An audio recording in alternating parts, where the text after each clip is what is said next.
Dəyərli şagirdlər, bu günləri Asiya ölkələrinin izahını verəcəm. İlk öncə başlayaq Ərəb-İsrail müharibəsindən. Deməli, 2-ci Dünya müharibəsindən sonra Ərəbistan yarımadasında müstəqil ərəb dövlətləri meydana gəlmişdir. 1947-ci ildə BMT-nin Təhlükəsizlik Şurasının iki əsas qərarından danışacağıq. Bu qərara əsasən Fələstin ərazisində Fələstin və İsrail dövlətləri yaradılmalı idi. Qüds şəhəri isə beynəlxalq statusa malik olmalı idi. Gəlin isə bu qərarı xəritə üzərindən baxaq.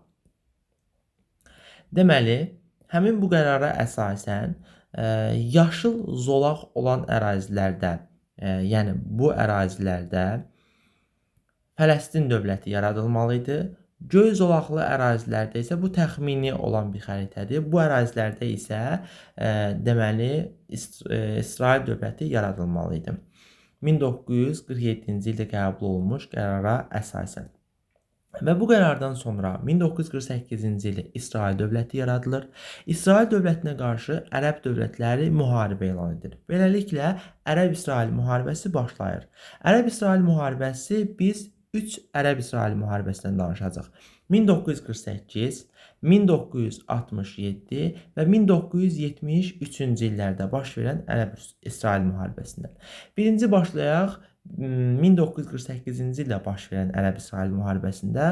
Bu müharibədə İsrail tərəf qələbə qazanır, Ərəb tərəf isə məğlub olur və nəticədə İsrail BMT-nin qərarına əsasən Fələstin dövlətinin əraziləri İsrail tərəfindən nəzarəti altına alınır və 100 minlərlə Fələstin BMT-nin təşkil etdiyi qaçqın düşərgəsinə məskunlaşdırılır.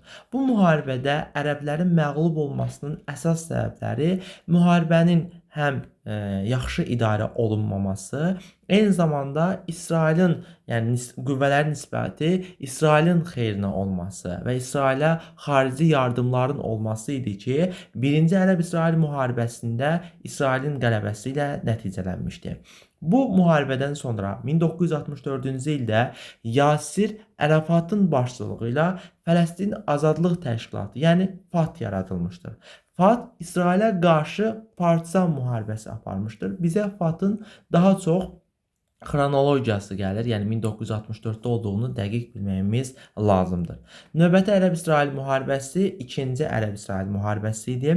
1967-ci ildə baş vermişdi. Bu müharibə nəticəsində İsrail Şərqi Qüdsü, Qəza bölgəsini və Sinay yarımadasını işğal etmişdi.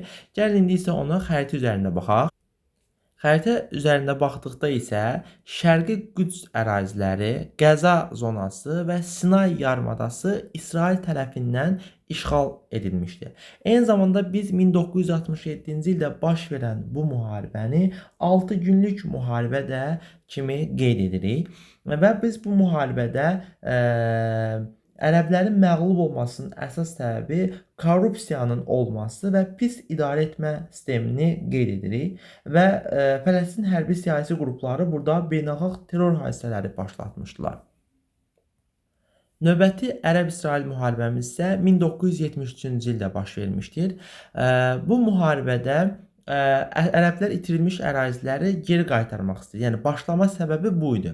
Və bundan sonra biz 3-cü Ərəb-İsrail müharibəsinin beynəlxalq miqyas aldığını qeyd edirik. Bunun əsas səbəbi ondan ibarət idi ki, tərəflər arasında digər ölkələrin yardım etməsini deyəcəyik. Yəni belə deyək, SSR ərəb ölkələrinə yardım edəcək, ABŞ isə İsrailə yardım edəcək. Bu yardımlar bu müharibənin beynəlxalq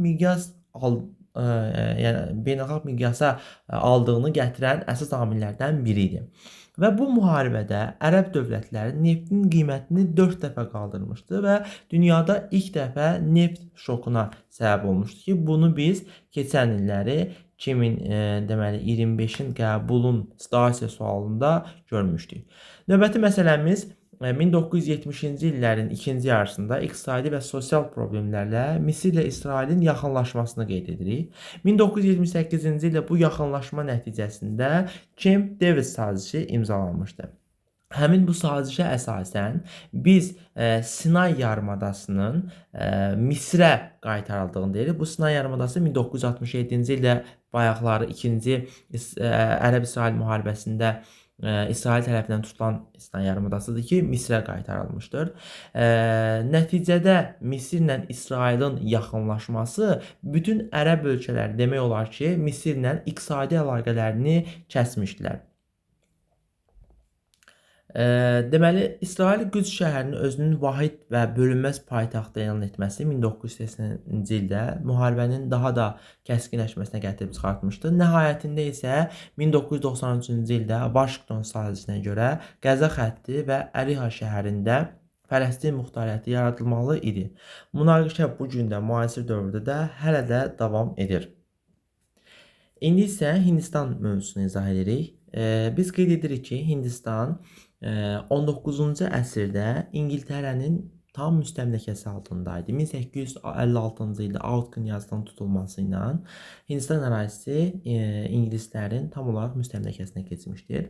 Və burada ingilislər 2-ci Dünya müharibəsində ingilislər Hind döyüşçülərini cəbhə xəttində onlardan istifadə edirdi.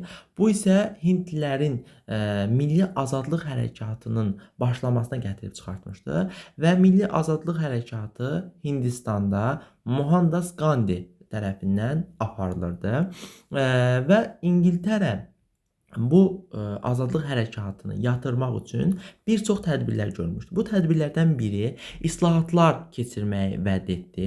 Eyni zamanda burada olan iki böyük icma var idi. Hindlilər və müsəlmanlar.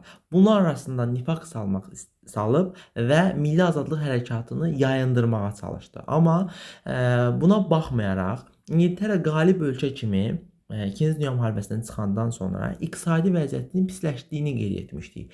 Ki, hətta biz orada dedik ki, İngiltərə borc verən ölkədən borc alan ölkəyə çevrilmişdi. Bütün bu proseslər ingilisləri məcbur etdi ki, hindlilərə güzəştə getsin və 1947-ci ildə İngiltərə parlamenti Hindistana və Pakistana müstəqillik verdi və burada Mohandas Gandhinin apardığı bu milli azadlıq hərəkatı onun bu mövqeyi 1948-ci ildə Hind millətçisi tərəfindən, belə deyək, terrorçu tərəfindən narazılıqla qarşılandığı üçün ona qarşı sui-qəsd təşkil edilib öldürüldü. Gəldi isə əsas və bu gün də davam edən Kəşmir münaqişəsinə.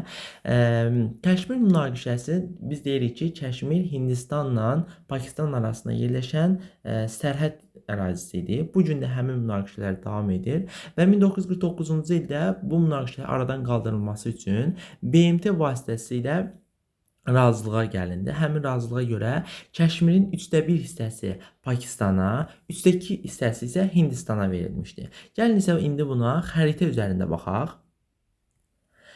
Bildiyimiz qədər Hindistan hal-hazırda Hindistan yarımadası ərazisində yerləşir. Bura Hindistan, bura isə Pakistandır. Kəşmir zolağı isə bu ərazidə yerləşir. Kəşmir Hindistanla Pakistan arasında münaqişəli zonadır. Bu gün də Hindistanla Pakistan arasında həmin bu ərazilərdə mübarizə gedirdi. Və Hindistanın milli azadlıq hərəkatının əsas üzvlərindən biri də Cəvahirləl Nehru idi və bu ilk baş nazir təyin edildi. 1947-ci ildən 1964-cü ilə qədər baş nazir kimi fəaliyyət göstərmişdir və Hindistanın daxili və xarici siyasətinin prinsiplərini hazırlamışdır. Bu prinsipləri keçməmişdən öncə qeyd edək ki, 1950-ci ildə Hindistan Respublika elan edilmişdi. İndi isə Nehrunun daxili və xarici siyasətinə baxaq. Daxili siyasətinə görə milli birlik və iqtisadiyyatın planlı inkişafı, eyni zamanda demokratləşmə təşkil edirdi. Xaricə görə isə, xarici siyasətinə görə hərbi bloklara qoşulmamaq, sülh və əməkdaşlığı müdafiə edirdi. Yəni, qısa olaraq deyirik ki, Nehrunun daxili siyasəti demokratikləşdirmə, xarici siyasəti isə sülh və əməkdaşlığı təşviq edirdi. Nehrudan sonra isə biz Indira Gandhinin baş nazir təyin edildiyini deyəcəyik 1966-cı ildə və ilk qadın baş nazir idi. O Onun dövründə sənaye sahələri və banklar milliləşdirildi. Yəni dövlətin iqtisadiyyata nəzarətinin artırılmasını qeyd edəcək. Eyni zamanda yerli özünü idarəetmə ziddiyyətləri güclənmişdi. Ölkədə etnik, dini münaqişələr baş verdi. Nəhayətində isə 1984-cü ildə Indira Gandhi sui-qəsd nəticəsində öldürüldü. Bu gün isə Hindistanın müasir tarixinə baxdıqda əhalisinin sürətlə artımını və əhalisinə görə isə birinci yerdə olduğunu qeyd edirik.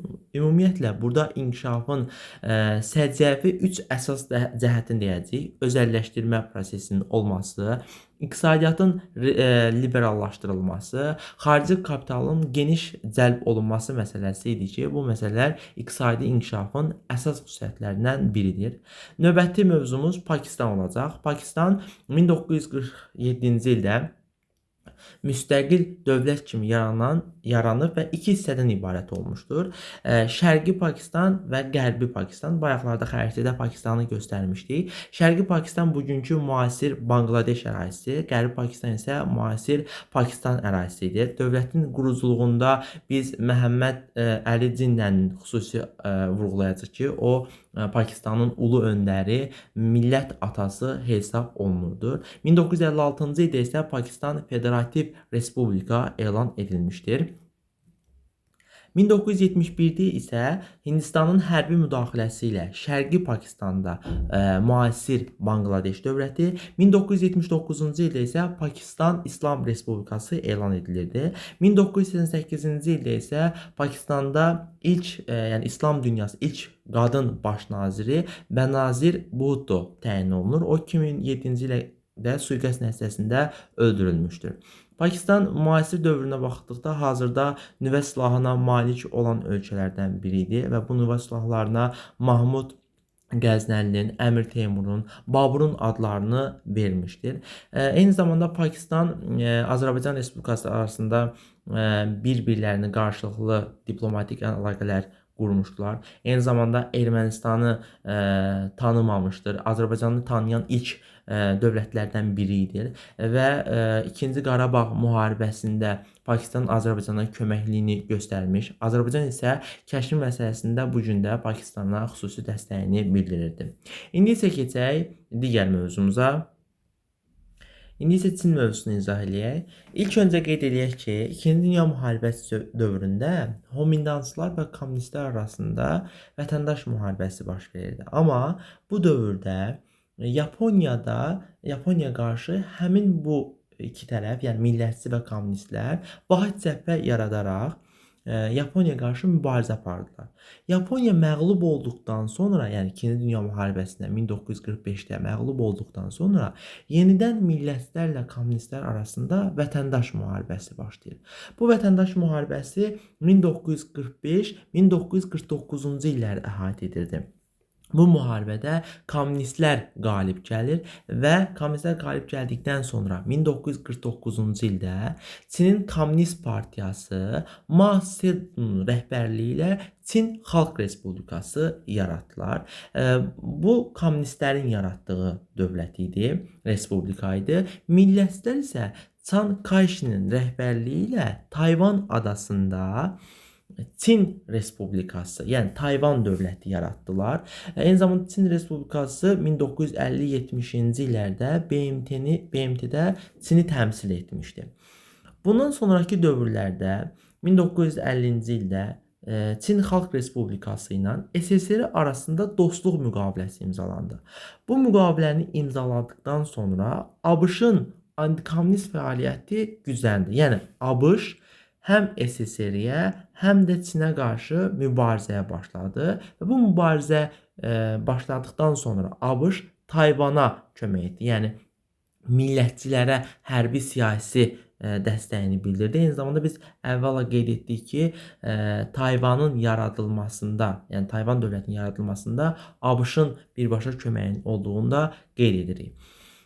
Çin Xalq Respublikasının ordusu 1950-ci illərin əvvəllərində Tibeti işğal edir və bu ərazini işğal etdikdən sonra o əhaliyə dini muxtariyyətin verilməsi, siyasi və dini muxtariyyətin verilməsini vəd etmişdilər və tərkibinə qatdıqdan sonra onlara bu muxtariyyəti verdilər. Amma əhaliyə qarşı tədbirlərini gücləndirmişdi. Bundan sonraki dövrlərdə kommunist islahatlarını deyəcəyik. Kommunist islahatı Mao Zedong'un başçılığında həyata keçirilmişdi.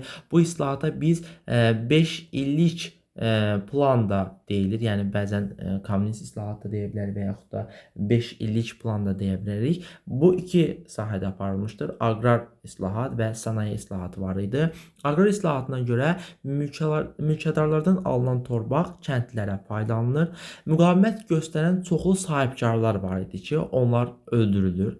Torpaq kəndlər arasında bölüşdürülür və kollektivləşmə başlanırdı. Sənaye islahatına əsasən özəl şirkətlər tədricən milliləşdirilir və dövlət mülkiyyətinə verilirdi. Yəni dövlətin nəzarəti güclənirdi və sənaye məhsulları yüksək artımını təmin etmək üçün burada bayaq dediyimiz kimi 5 illik plan tətbiq edilirdi. Mao Zedong'un rəhbərliyi ilə 1958-ci ildə kənd təsərrüfatını, sənayeni inkişaf etdirmək üçün böyük strateji plan hazırlanır. Bu plan 1958-61-ci illərdə həyata keçirilmişdir və bu plana əsasən böyük kollektiv təsərrüfatlar, yəni kommunalların yaradılmasını deyəcəyik və burada əsas məqsəd Çinin dünyanın ən inkişaf etmiş ölkəsinə birinə çevirmək istəyirdilər. Amma bu plan həyata keçmədi. Burada kütləvi şəkildə insanların aclıqdan öldüyünü qeyd edəcəyik və beləliklə böyük strateji planı ləğv olunur. Bundan sonraki tədbir isə mədəni İnqilab idi. Bu mədəni inqilab hərəkatı 1966-1976-cı illəri əhatə edir. 1966-cı ildə Qırmızı Keşikçilər adlı dəstələr yaradılmışdı. Deməli, bu qırmızı keşikçilərin əsas təkanverici qüvvəsi kəndlilər idi. Bu kəndli qüvvə, yəni qırmızı keşikçilər ziyalılara, eyni zamanda incəsənət xadimlərinə qarşı mübarizə aparırdı və nəticədə ziyalıları ləğv etmək üçün universitetləri bağlamışdılar, məktəbləri bağlamışdılar. Eyni zamanda bunlar ziyalılar, incəsənət xadimləri falan, onlar hamısı ucqar kəndlərdə ağır işlərə cəlb edilirdi. Nəticə etibarilə mədəni inqilab hərəkatı kənd təsərrüfatının zəifləməsinə, sənaye müəssisələrinin bağlanmasına gətirib çıxardırdı və eyni zamanda vətəndaş müharibəsi təhlükəsi yaradırdı. Buna görə Zedong mədəni inqilabı dayandırır və 1966-cı ildə yaradılmış qırmızı keşikçiləri ləğv edirdi. Mədəni inqilab dövründə Çinin xarici siyasətdə kənarda qalması SSR ilə də münasibətlərinin gərginləşməsinə gətirib çıxartmışdı və bunun əsas səbəblərindən biri kommunist hərəkatına rəhbərlik etmək uğrunda aparılan mübarizələr idi. Nəticədə 1969-cu ildə SSR ilə Çin arasında Damask adası uğrunda toqquşma baş verir və 91-ci ildə isə Damask adası Çinə verilmişdi.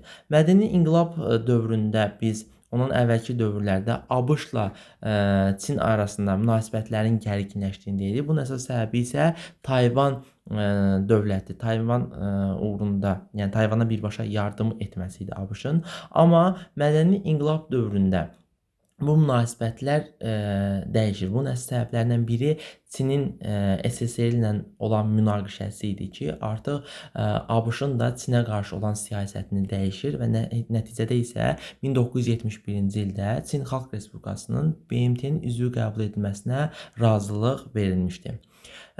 Sonraki çevrilişdən sonra, yəni Deng Xiaoping hakimiyyətə gəlir, hakimiyyəti ələ keçirir və mədəni inqilabı sona çatdırır. Və 1970-ci ildə sonlarında köhnə inqilabçıların hakimiyyətini sona çatdırır və burada 4 modernləşdirmə adlı islahat keçirir. Həmin bu islahat kənd təsərrüfatı, sənaye, hərbi, elmi, texnoloji sahələrdə aparılmışdır. Kənd təsərrüfatında aparılan bu islahata görə kommunalar ləğv edilir.